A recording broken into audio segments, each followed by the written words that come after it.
Proportions are the way that different parts of a drawing relate to each other.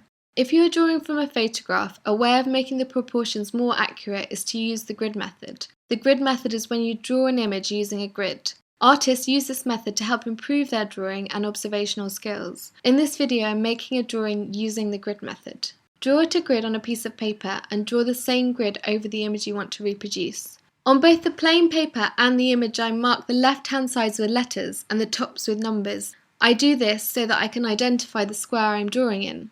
The task is to draw the image square by square onto the paper.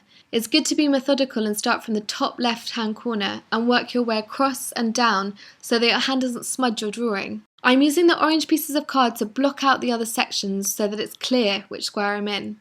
Focus on one square at a time until the entire image has been transferred. Focus on getting the placement of each line accurate. Where do the lines begin and where do they end?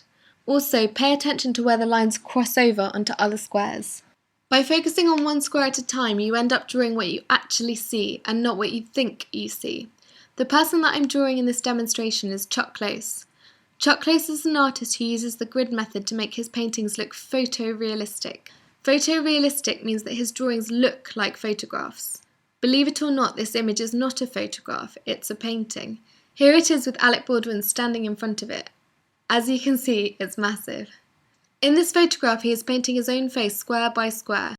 The advantage of this method is that he can focus on one square at a time rather than dealing with the whole face all at the same time.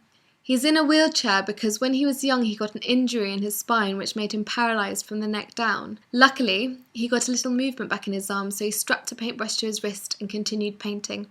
Anyway, once all the details have been drawn in the squares, take a look at the drawing as a whole and decide if you need to make any alterations. Once the alterations have been made, the drawing is complete.